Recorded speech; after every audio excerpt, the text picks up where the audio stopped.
یہ کلمہ حقیقتاً واقعی اتنا ہی بھاری ہے، لیکن اگر اس کلمے کو سمجھا جائے تو یہ کلمہ برائے بذات خود ایمان ہے۔ تو یہ کلمہ پڑھ لینے کا مقصد جو ہے وہ ایمان کی طرف پہلا قدم ہے، ایمان والی زندگی کی طرف پہلا قدم ہے۔ اور پھر جو آخری قدم ہے وہ موت، اللہ کے راستے میں موت کی جستجو کرنا ہے، یعنی ایمان کی آخری کڑی یا ایمان کا آخری حصہ وہ ہے شہادت کی جستجو کرنا۔ لیکن یہ اول اور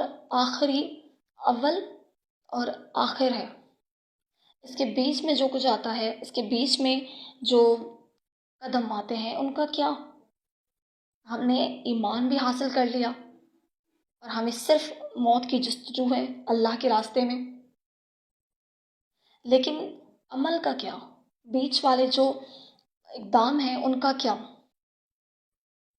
ان اقدام کی کوئی اہمیت نہیں ہے؟ دوسری کڑی کیا ہے؟ دوسرا قدم کیا ہے؟ دوسری سیڑھی کیا ہے؟ دوسری سیڑھی یا دوسرا قدم جو ہے وہ قرآن اور سنت ہے۔ کوئی ملا مولوی نہیں، بلکہ قرآن اور سنت۔ قرآن، کلمہ شہادت پڑھ لینے کے بعد عمل کے لیے ضروری ہے کہ قرآن کو پڑھا جائے، بلکہ اشد ضروری ہے، درکار ہے، یہ ایک ضرورت ہے۔ ایسے نہیں ہے کہ یہ آپ چاہیں تو کر لیں اور چاہیں تو نہ کریں، بلکہ یہ ایک شرط ہے۔ اور جب ہم قرآن کو پڑھتے ہیں، قرآن کو سمجھتے ہیں، سنت پر عمل کرتے ہیں، سنت کو سمجھتے ہیں، تو کیا ہوتا ہے کہ ہم ایمان کے دوسرے قدم پر کھڑے ہیں، یعنی ہم ایمان کی دوسری منزل پر کھڑے ہیں۔ تو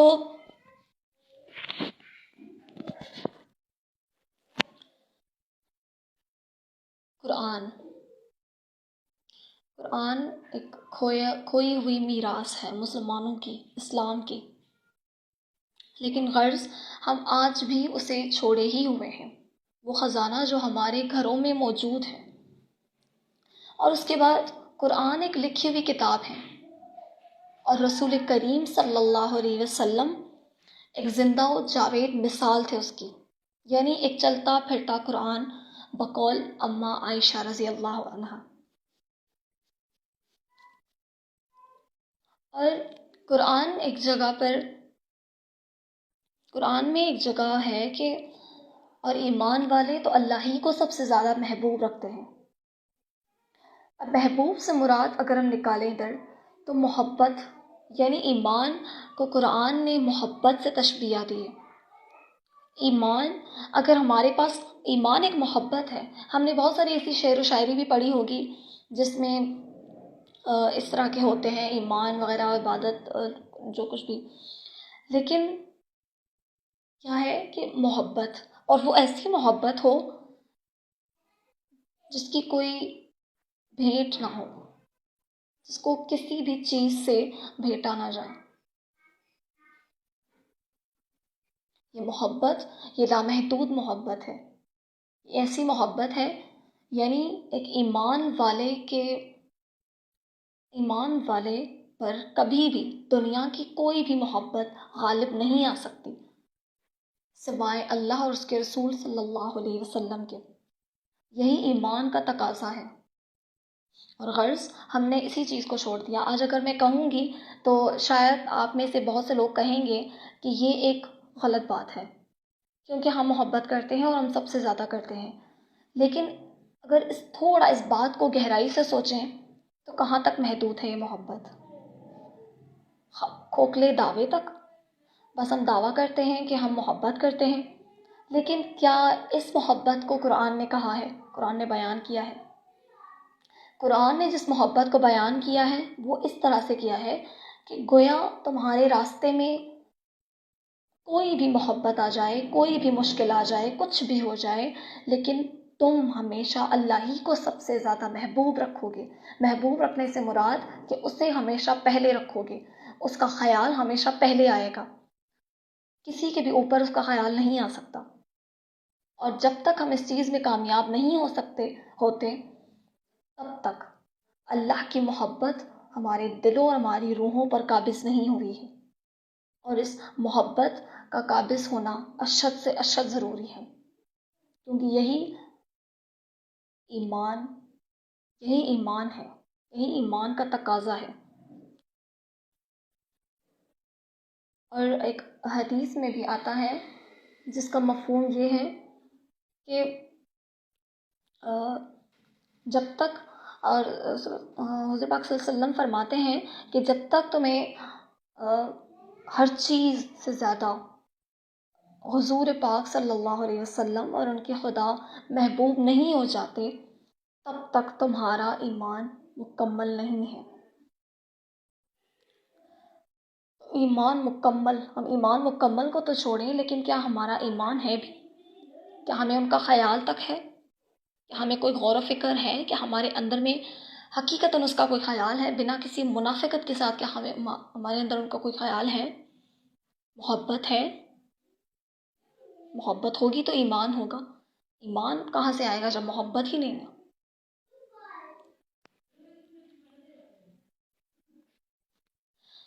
اور دوسری بات یہ ہے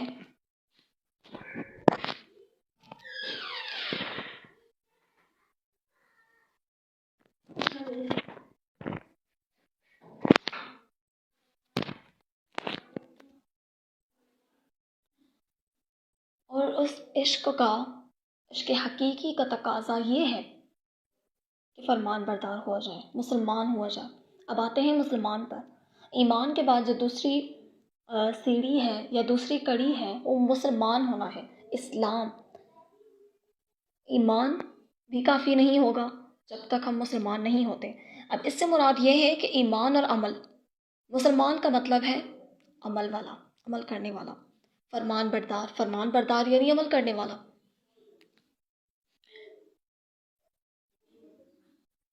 اب عمل سے کیا مراد ہے؟ 5 وقت کی نماز پڑھ لی، روزے رکھ لیے، حج عمرے کر لیے، زکوٰۃ دے دی تھوڑی بہت کنجوسی کے ساتھ، ہو گئے ایمان کے تقاضے پورے، ہو گیا ہمارا عمل؟ کیا یہی ہم عمل کہتے ہیں؟ یہ تو مذہب پرستی سے بھی کمتر ہے۔ عمل سے کیا مراد ہے؟ عمل سے مراد ہے آپ کی زندگی کے ہر حصے میں اللہ اور اس کا رسول صلی اللہ علیہ وسلم سب سے آگے ہونا۔ جب تک ایسا نہیں ہوتا تب تک آپ عمل پیرا نہیں ہیں، تب تک آپ کا اور میرا کوئی عمل نہیں ہے۔ تو ہماری زندگی کے ہر حصے میں اللہ اور اس کا رسول صلی اللہ علیہ وسلم سب سے محبوب ہونے چاہیے، اور تبھی ہم اس آیت کے تقاضے کو پورا کر سکتے ہیں کہ ایمان والے تو اللہ ہی کو سب سے زیادہ محبوب رکھتے ہیں۔ اب ایمان والوں کی خصوصیات کیا ہیں؟ قرآن کو لیا جائے تو قرآن کچھ اہم خصوصیات بتاتا ہے۔ اول، صبر اور نماز سے کام لینا۔ جو لوگ صبر اور نماز سے کام لیتے ہیں، یعنی ایمان کے بعد تو جو پہلا رکن ہے، جو پہلا حصہ ہے اسلام کا، وہ نماز ہے۔ نماز ہی فرق ہے ایمان والے اور بے ایمان میں، یا ایک غیر مسلم میں اور مسلم میں۔ تو جب ہمارے پاس نماز ہی نہیں ہے تو ہم بقول قرآن ایمان والے نہیں ہیں، ہم وہ نہیں ہیں جس کا قرآن ذکر کرتا ہے۔ نماز کی پابندی اور باقی جو بھی بنیادی ارکان ہیں ان کی پاسداری، یعنی پابندی کے ساتھ پاسداری جتنا ہم کر سکتے ہیں۔ حج اور عمرے کے علاوہ تو میرے لحاظ سے ہم سب کچھ کر سکتے ہیں، یا روزے کا بھی کچھ ہو جاتا ہے، لیکن ہم ہر تقاضے کو پورا کر سکتے ہیں اگر ہمارے پاس ایمان ہوا۔ دوسری خصوصیت جو قرآن کے مطابق ہے وہ ہے خوف علیہم ولا ہم یحزنون۔ نہ انہیں کوئی خوف ہوگا، نہ وہ غمگین ہوں گے۔ بے خوفی، آج ہمارے اندر کیا بے خوفی ہے؟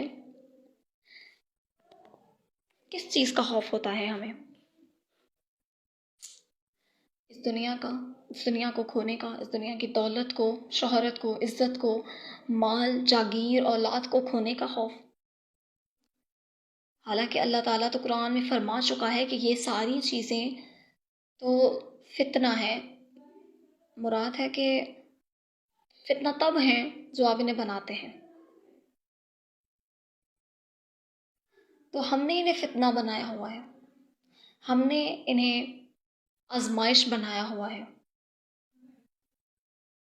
کیوں؟ تو اگر ہمیں اللہ اور اس کا محبوب سب سے زیادہ محبوب ہوتے تو کیا ہمارے اوپر یہ چیزیں بھاری پڑتی؟ کیا ہم یہ دنیا کی محبت ہم پر قابض ہوتی؟ ہرگز نہیں ہوتی، کیونکہ یہی محبت کا تقاضا ہے، یہی عشق حقیقی کا تقاضا ہے، اور یہی عشق حقیقی ہے کہ جب ایک بار یہ آپ پر غالب آ جائے تو کوئی بھی محبت آپ پر غالب نہیں آ سکتی۔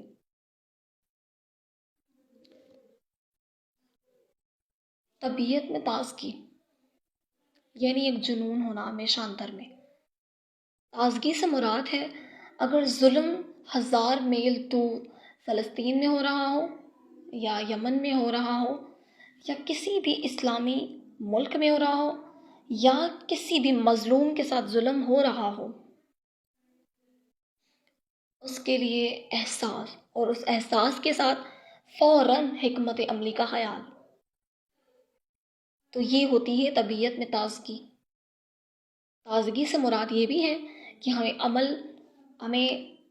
عمل کی طرف گامزن ہوں، ہمیں عمل کرنے کا سب سے زیادہ شوق ہو، ہمارے اندر میں عمل کا شوق پیدا ہو، توفیق پیدا ہو، تازگی یعنی طبیعت کی تازگی ہو۔ تو یہ اہم جزو ہیں ایمان کے۔ اس کے بعد احساس والے ہی ایمان والے ہیں یقیناً۔ اگر ہمارے اندر میں احساس نہیں ہے تو ہمارا ایمان سے کوئی تعلق ہی نہیں ہے، کیونکہ ایمان بذات خود احساس ہے، کیونکہ یہ انسان کے اندر میں رہنے والی محبت کا نام ہے۔ تو چونکہ محبت خود احساس ہے تو ایمان بذات خود احساس ہوا۔ اب میں یا یوں کہوں کہ میں ایک مسلمان ہوں، یا آپ ایک مسلمان ہیں، ہم انسان بھی ہیں، اور ہمارے لیے اپنے بچوں کا خوف ہوگا۔ ہم سوچیں گے کہ انہیں کوئی تکلیف نہ آئے، لیکن اگر ہمارے اندر میں ہمارے باقی مسلمانوں کا خوف نہ ہو، میرا مقصد ہے کہ باقی مسلمانوں کے بچوں کا خوف نہ ہو، ان کی جانوں کا، ان کے مال کا، ان کی عزت و آبرو کا خوف نہ ہو، تو یہ احساس نہیں ہے، اور یہ ایمان کا تقاضا ہرگز نہیں ہے۔ کیونکہ ایمان یہی ہے کہ آپ گویا پاکستان میں رہ رہے ہوں یا کسی بھی سرزمین پر رہ رہے ہوں، آپ کے اندر میں احساس ہونا ضروری ہے۔ یہی ایمان ہے، یہی ایمان کا تقاضا ہے۔ وعدے خلافی، قرآن فرماتا ہے کہ اور وہ جو اپنے وعدے کی خلاف ورزی نہیں کرتے، یعنی وہ جو اپنے وعدوں کو پورا کرتے ہیں۔ ہمارا سب سے بڑا وعدہ کیا تھا؟ اشہد اللہ الہ الا اللہ و اشہد ان محمدًا عبدہ و رسولہ۔ گواہی دی ہم نے، گواہی خود وعدہ ہے، گواہی ایک وعدہ ہے، اور ہم نے وہ وعدہ نہ کہ صرف ایک بار توڑا بلکہ بار بار توڑا، اور اب تک توڑتے آ رہے ہیں، اور نہ جانے کتنی بار اور توڑنے کا ارادہ کیا ہوا ہے، کیونکہ ہم نے اس وعدے کو سمجھا ہی نہیں، تو ہم کیسے اس وعدے کو پورا کرتے؟ ہم نے جانا ہی نہیں کہ ایمان سے مراد کیا ہے۔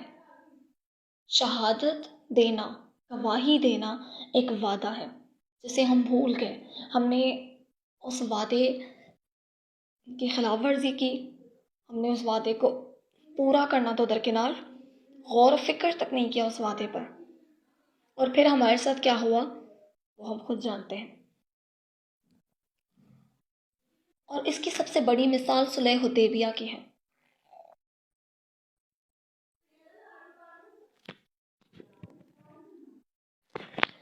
صلح حدیبیہ میں آپ سب جانتے ہوں گے کہ کن حالات سے گزر کر حضور پاک صلی اللہ علیہ وسلم نے اللہ تعالیٰ کی خاطر، اللہ تعالیٰ سے کیے گئے وعدے کی خاطر وہ کڑا امتحان بھی پار کیا. یہ آسان نہیں ہوگا ہرگز. جب عمر نے بھی یہ کہہ دیا کہ کیا آپ اللہ کے رسول نہیں، اس قدر. اب جب آپ کے محبوب، آپ کے پیارے بھی آپ سے اس طرح سے آپ سے یوں کہنے لگے تو یقیناً آپ کے دل میں کشمکش پیدا ہوگی. آپ کے اندر میں یہ چیز ضرور آئے گی کہ کاش مجھ پہ یہ آزمائش نہ آئی ہوتی، بلکہ یوں کہوں کہ ہم تو اس آزمائش میں کبھی پورے نہ اترتے. لیکن وہ تو انسانیت کی انتہا، محبوب، اللہ کے محبوب حبیب اللہ، ان کے کیا کہنے. وہ ہمارے لیے سب سے بڑی مثال ہے.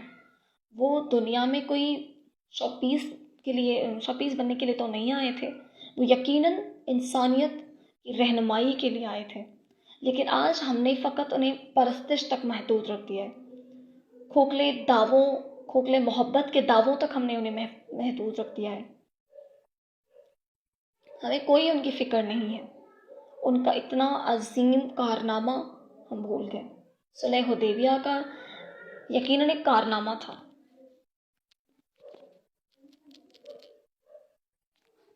تو یہ ہمارے لیے ایک بہت بڑی مثال ہے. اور اس کے بعد ایک بہت بڑی مثال اور ملتی ہے. امانت میں خیانت نہ کرنے والے ایمان والے ہیں. اور اگر ہم بات کریں حضور پاک صلی اللہ علیہ وسلم کی، تو ہم جانتے ہیں جب آپ صلی اللہ علیہ وسلم کو مدینے میں جانے کے لیے حکم دیا گیا تو آپ نے کیا عظیم کارکردگی اختیار کی. یعنی آپ صلی اللہ علیہ وسلم چاہتے تو حضرت علی کو بھی ساتھ لے جا سکتے تھے، لیکن آپ نے فقط اس لیے کہ ان کے پاس امانتیں تھیں اور اس امانت میں خیانت نہ ہو، اس کی وجہ سے حضرت علی رضی اللہ عنہ کو مکے ہی میں رہنے دیا. اور وہ ان کی محبت کا تقاضا دیکھیں کہ وہ پیدل آپ صلی اللہ علیہ وسلم کے بعد آئے ہیں. تو یہ ہوتا ہے محبت کا اصلی دعویٰ، اور یہ ہوتی ہے وعدے کی پاسداری. امانت میں خیانت نہ کرنا اسے کہتے ہیں. امانت کا پال رکھنا، امانت کو مکمل کرنا اسے کہتے ہیں. آپ صلی اللہ علیہ وسلم کے دشمن تھے وہ کافر. آپ صلی اللہ علیہ وسلم چاہتے تو وہ ساری دولت، وہ سب کچھ خود لے جا سکتے تھے، خود خرچ کر سکتے تھے. کون روکتا انہیں؟ حتیٰ کہ ان حالات میں اللہ تعالیٰ بھی شاید کوئی اور حکم صادر کر دیتے. لیکن اللہ تعالیٰ کو تو ہمارے لیے مثال قائم کرنی تھی.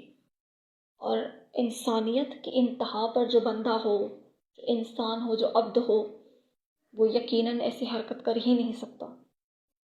اور یہی مثال ہے ہمارے رسول کریم صلی اللہ علیہ وسلم کی.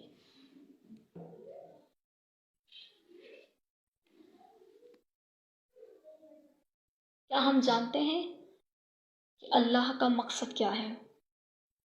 اللہ کا عظیم مقصد کیا ہے جس کے لیے ہمیں جد و جہد درکار ہے؟ کیونکہ جو اللہ کو یاد رکھتے ہیں اللہ بھی انہیں کو یاد رکھتا ہے. جو اللہ کو بھول جاتے ہیں اللہ بھی انہیں بھول جاتا ہے. کیونکہ یہ مکافات عمل ہے اور اللہ کو تو پورا حق ہے اس بات کا. وہ تو قادر ہے جو چاہے کرے. تو جب ہم اللہ کو بھول گئے، اس کے عظیم مقصد کو بھول گئے بلکہ، تو اسے بھی ہمیں بھول جانا چاہیے. اللہ کا مقصد کیا ہے؟ اس کے نظام کو، اس کے قرآن کو ایک تو لوگوں کے دلوں میں قائم کرنا، اس کے بعد اس کے نظام کو، اس کے قانون کو پوری دنیا میں قائم کر دینا. یہ ہے اللہ کا مقصد. یہ اللہ کے نام کو دنیا کے کونے کونے میں پہنچانے سے مراد یہی ہے کہ اللہ کا قانون اس کی اس دنیا میں قائم کیا جائے، کیونکہ دنیا اسی کی ہے تو قانون بھی اسی کا ہوگا، فطرت اس کی ہے۔ اور ہم یہ عظیم مقصد بھول گئے، ہمیں خیال تک نہیں آتا اس مقصد کا۔ ایسا لگتا ہے کہ گویا وہ دن آنا ہی نہیں ہے جب ہم سے یہ پوچھا جائے گا۔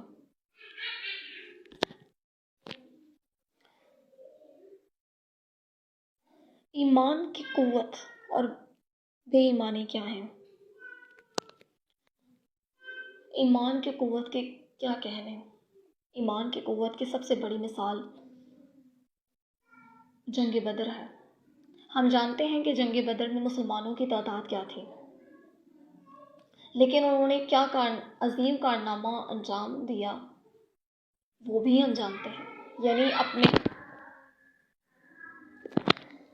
یہ بھی ہم جانتے ہیں، یعنی مسلمانوں نے اپنے دشمنوں، یا یوں کہوں کہ اللہ کے دشمنوں کو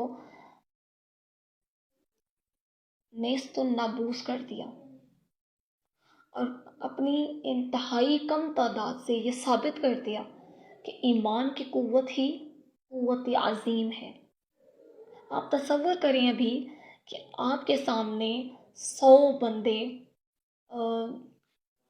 کچھ ہتھیار لیے کھڑے ہیں، تو آپ کیا محسوس کریں گے؟ یوں سوچیں کہ آپ کے پاس صرف کوئی ہتھیار ہو بھی، لیکن آپ صرف ایک ہیں، تو آپ کیا کر سکتے ہیں؟ آپ سوچیں گے کہ آپ خوف زدہ ہو جائیں گے، آپ سوچیں گے کہ میں کیا کر سکتا ہوں، میں تو کچھ نہیں کر سکتا، کیونکہ وہ 100 ہیں، میں ایک ہوں۔ لیکن اگر آپ سوچیں کہ ان 100 لوگوں نے میرے پیاروں کا قتل عام کیا ہے، میرے پیارے اللہ کو یا میرے پیارے اللہ کے مقصد کو مٹی میں ملانے کی ٹھان لی ہے، تو کیا میں انہیں قتل کیے بغیر مر جاؤں؟ کیا میں انہیں نقصان کیے بغیر مر جاؤں؟ زیادہ نہ صحیح تو کم سے کم مجھے ان میں سے کچھ لوگوں کو تو نیست و نابود کرنا ہی ہوگا۔ اگر میں ایسے مر گیا تو یہ ایک انتہائی بے غیرت موت ہوگی۔ یہ موت پھر ایمان کے ساتھ نہیں ہوگی اگر میں خوف سے مر گیا، کیونکہ میرے دل میں خوف صرف اللہ کا ہونا چاہیے، اور یہی اللہ کا خوف ہے، یہی ایمان کی قوت ہے۔ ایمان کی قوت کا تقاضا ہی اللہ کا خوف ہے۔ اللہ کا خوف ہوا تو کسی کا خوف نہیں ہوگا۔ جیسے علامہ محمد اقبال فرماتے ہیں نا کہ یہ ایک سجدہ جو تمہیں گراں گزرتا ہے، 1000 سجدوں سے دیتا ہے آدمی کو نجات۔ تو یہ ایک سجدہ ہمارے لیے کافی ہو، اگر یہ سجدہ حقیقی ہو۔ لیکن ہمارے بس ٹکر لگا دیتے ہیں ہم زمین کو، نہ جانے کیسے سجدے ہم کرتے ہیں۔ زمین پوچھتی ہے نمازی کہاں ہے، نہ جانے کہاں ہے وہ نمازی جو ہر حال میں نماز ادا کرے۔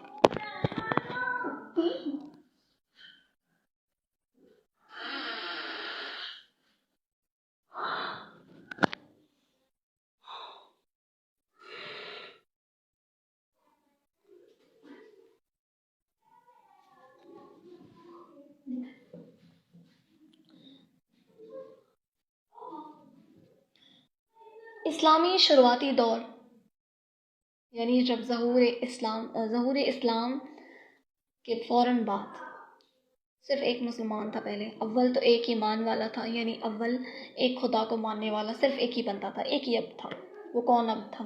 وہ عبد عظیم تھا، وہ عبد جس نے دنیا میں اسلام کو قائم کر دیا، وہ جو عظیم مرتبے والا تھا، رحمت للعالمین۔ اور اس کے بعد ہمارے پاس زیادہ سے زیادہ 4 مسلمان ہوں گے۔ اس کے بعد امی خدیجہ تھی، حضرت ابوبکر، اور ایک 2 صحابی تھے۔ تو کیا ہوا؟ ان کی قوت ایمانی نے کیا عظیم کارنامہ سر انجام دیا۔ جب ان کو تکلیفیں آتی بہت سے لوگ ان سے متاثر ہوئے. متاثر کس چیز سے ہوئے؟ دیکھا تو ان کو پہلے بھی ہوا تھا، ان جانتے تو ان کو پہلے بھی تھے. متاثر کس چیز سے ہوئے؟ ان کے ایمان سے، ان کی برداشت سے،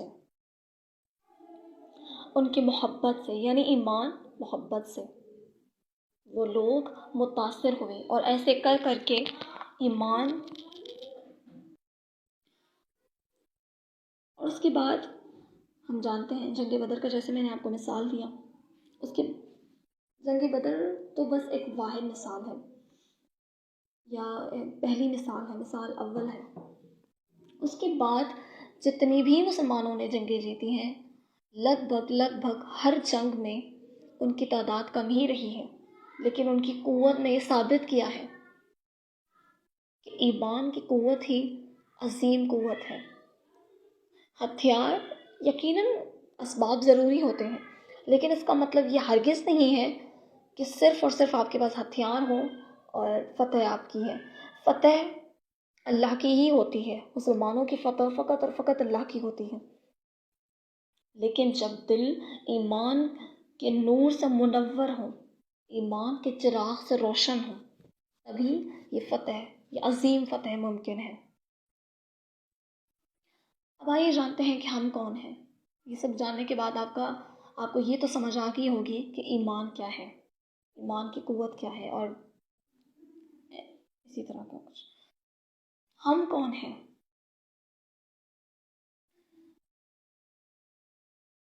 ہم اگر سیدھی زبان میں کہوں تو یقیناً منافق ہیں، یا یوں کہوں کہ عظیم درجے کے منافق ہیں،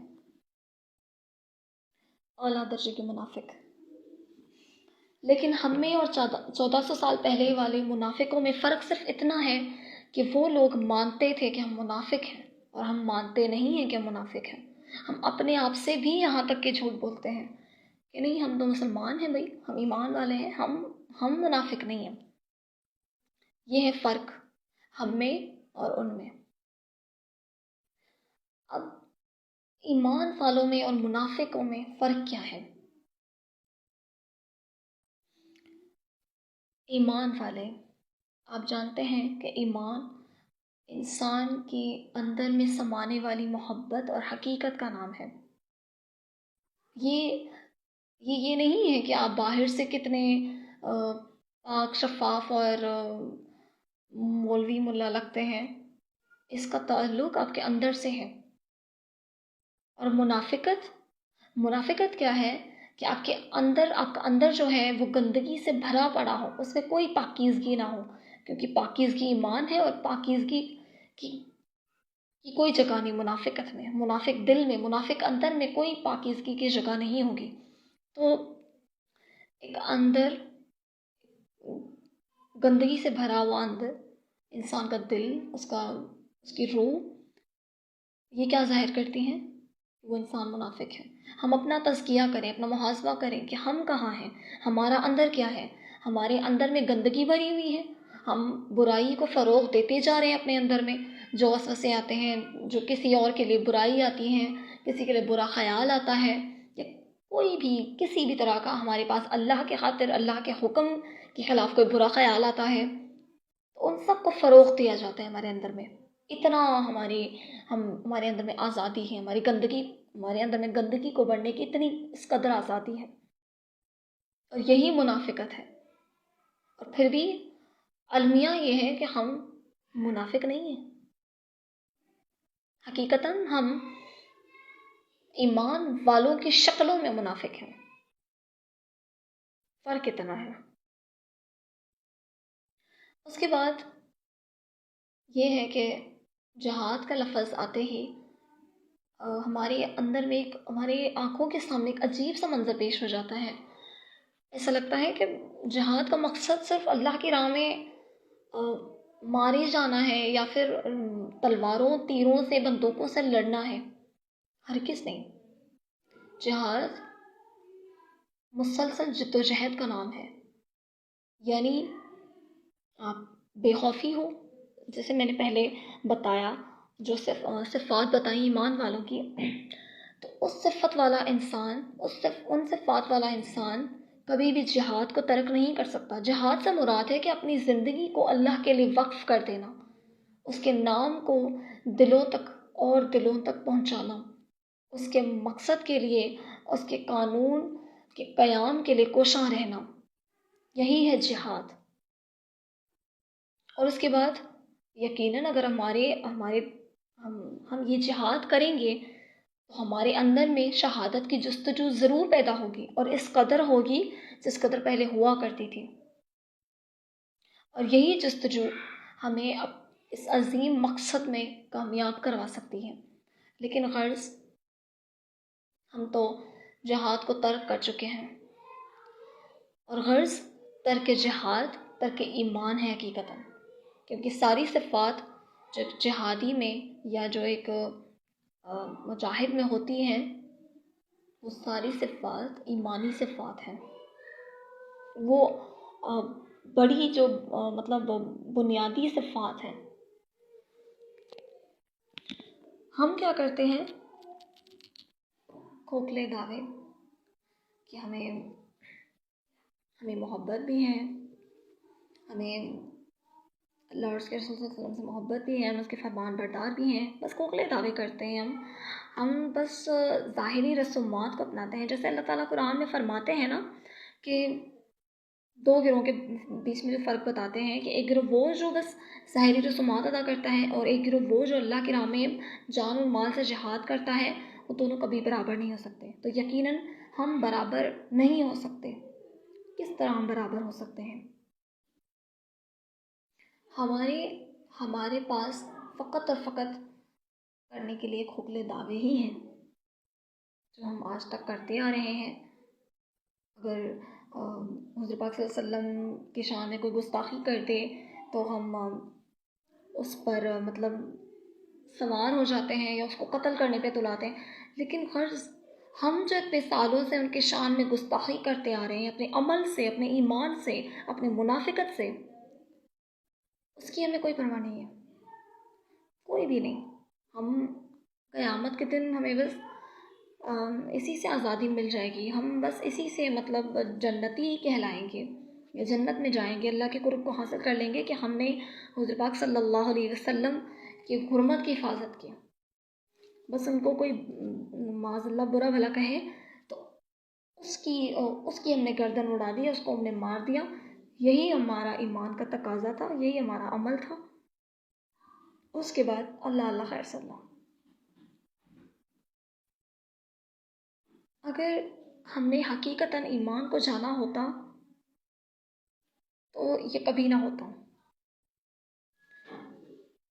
اور اس کے بعد ہم آج یہ سوچتے ہیں کہ یہ جو سینکڑوں خداؤں والے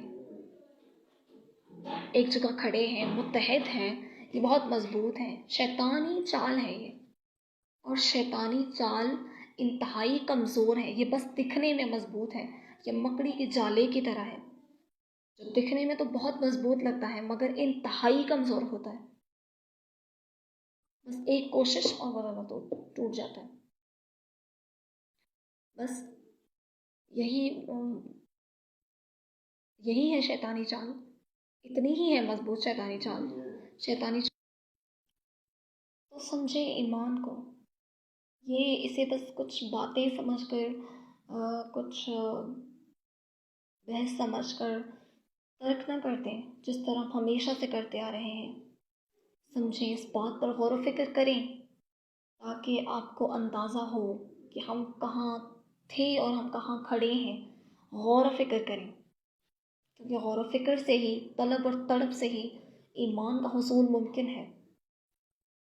لہٰذا اس کو اپنائیں اور انشاءاللہ اللہ ہم سب کو فلاح عطا فرمائے۔ آمین۔ اس کے بعد ہماری صحت میں بگاڑ تو آنا ہی تھا، کیونکہ یہ ہم نے خود لایا اپنے اندر میں۔ جب ہم فطرت سے ہٹتے ہیں تو ہماری صحت، ہماری جسمانی صحت اور ہماری ذہنی صحت دونوں ہی بگڑنے لگتی ہیں۔ ہمارے اندر میں ڈپریشن آ گئی۔ ڈپریشن، پہلے تو کوئی ڈپریشن کا نام نہیں تھا، یہ کہاں سے آئی؟ یہ ڈپریشن آئی کہاں سے؟ یہ ڈپریشن آئی ہماری بے راہ روی سے۔ کچھ لوگ کہتے ہیں کہ دین سے دوری ہے اس لیے ڈپریشن ہے، اور کچھ لوگ اس کو غلط کہتے ہیں۔ ہاں ان کا بولنے کا طریقہ تھوڑا عجیب ہوتا ہے لیکن بات یہی حقیقت ہے. ہاں ہم بے راہ رو ہوئے تو ہمیں ڈپریشن آئی. اور یہ جو میں نے آپ کو بتایا ہے تو اس سے مجھے نہیں لگتا آپ کو اس سے کوئی اختلاف ہوگا. یہی وجہ ہے ہمارے اندر میں ڈپریشن کا دوسرا نام مایوسی بھی ہو سکتا ہے. مایوسی ہماری ذہن میں کیوں آئی؟ کیونکہ ہم زوال پذیر ہیں. مایوسی تو پھر آنی ہی چاہیے تھی. اور اس کے بعد ہم محکوم ہو گئے. ہم نہ کہ صرف دشمنوں کے محکوم ہو گئے بلکہ اپنے نفس کے، اپنے اندر کے محکوم ہو گئے. ہم وہی ایک سجدے سے کہے تو 1000 کرنے پڑے. اور پھر زوال پذیری تو آنی ہی تھی. کیونکہ زوال کہاں سے آیا ہمارا؟ ہمارے اپنے کرتوتوں سے آیا ہمارا زوال. کیوں نہیں آیا؟ پہلے اتنا وقت ہم نے دنیا پر حکومت کی اور اس کے بعد ہمیں زوال آیا. کیوں آیا؟ کیونکہ ہمارے کرتوت بگڑ گئے، ہماری کارکردگیاں بگڑ گئیں، ہمارے عمل جو تھے وہ بالکل پست پڑ گئے، ختم ہو گئے. ایمان تقریباً ختم ہو گیا، بالکل ختم ہو گیا. کیونکہ ایمان، میں نہیں کہتی کہ ہمارے اندر بھی کوئی ایمان ہے. یہ ایمان ایک بہت بڑی چیز ہے. ایمان دنیا ہلا دیتا ہے لیکن ہمارے ایمان نے تو ہمارا اندر تک نہیں ہلایا ہے تب. اس کے بعد خوف آیا ہمارے اندر میں. مسلمان کے لیے تو خوف تھا ہی نہیں لیکن ہمارے اندر میں خوف آیا.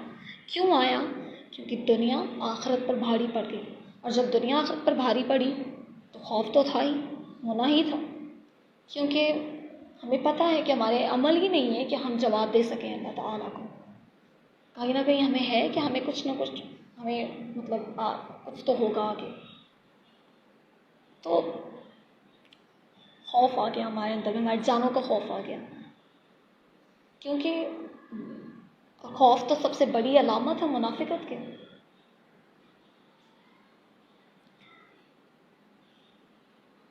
اور پھر نظم و ضبط کی حکمت اور اس کے مثبت اثرات کیا ہیں؟ جب ہمارے اندر میں، آپ سوچیں، آپ جب صبح کو سویرے اٹھیں ایک بار اور پھر سویرے بالکل وہ جو اللہ تعالیٰ کا وقت ہوتا ہے اس وقت پر اٹھیں. آپ بالکل جیسے اللہ تعالیٰ نے حکم دیا اس طرح آپ چلیں، ایک دن چلیں تو آپ کو اپنے اندر میں ایک عجیب سا سکون محسوس ہوگا اور آپ کو اپنا دماغ آزاد لگے گا، آپ خود کو آزاد محسوس کریں گے. لیکن وہیں پر اگر آپ دیر سے اٹھیں اور بالکل آپ اس کے الٹا چلیں جیسا اللہ تعالیٰ نے حکم فرمایا ہے تو اس سے کیا ہوتا ہے؟ غلام ایسا لگتا ہے کہ بند گئے ہیں، ڈپریشن پیدا ہونے لگتا ہے، انزائٹی ہونے لگتی ہے ہمارے اندر میں. کیوں ہونے لگتی ہیں؟ کیونکہ ہم نے اللہ تعالیٰ کی نافرمانی کی. یہ ہوتی ہے ہماری سزا. ہم جانتے ہیں کہ ہمارے آباء و اجداد ذہین تھے. ذہین کیوں تھے؟ ذہین تو آج ہم بھی ہیں، ہمیں بھی بہت سارے لوگ ہیں جو ذہین ہیں لیکن انہیں وہ طریقہ کار نہیں ہے. ان کے پاس طریقہ کار تھا، انہوں نے اپنی ذہانت کو اللہ کے لیے وقف کیا. اور جب وقف کیا تو ہم جانتے ہیں کہ انہوں نے کتنے عظیم کارنامے کر دکھائے. کیا کیا ہوا؟ پوری سائنس جو ہے، تقریباً سائنس جو ہے وہ مسلمانوں نے ایجاد کی ہے. کیوں کی ہے؟ کیونکہ ان کی ذہانت اللہ تعالیٰ کے لیے وقف تھی، ان کی ذہانت مسلمانوں کی خدمت کے لیے تھی. اور آج ہم جانتے ہیں کہ ہمارا کیا حشر ہے. اپنی ذہانت کو فقط اپنے غرض کے لیے استعمال کرتے ہیں، یا پیسے کے لیے یا شہرت کے لیے. لیکن ایک ہوتا ہے،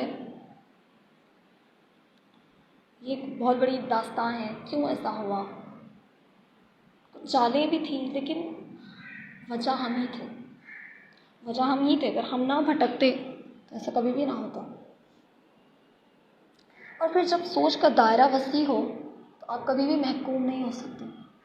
کیونکہ محکومی ان کا مقدر ہے جن کی سوچ پست ہے، جو گرے ہوئے ہیں، جو اٹھنے کی چاہت نہیں رکھتے، جن کے اندر میں غیرت نہیں ہے، وہ محکوم ہیں. اور آج ہم کیا ہیں؟ ہم بھی محکوم ہیں. تو سوچ لیں کہ ہم کیا ہیں. کیوں ہم نے کسی کو یہ موقع دیا کہ وہ آ کر ہم پر غلامی تھوپے، وہ آ کر ہم پر بادشاہی کرے. کیوں ہم نے کسی کو موقع دیا کہ وہ ہمارے مسلمانوں کا قتل عام کرے.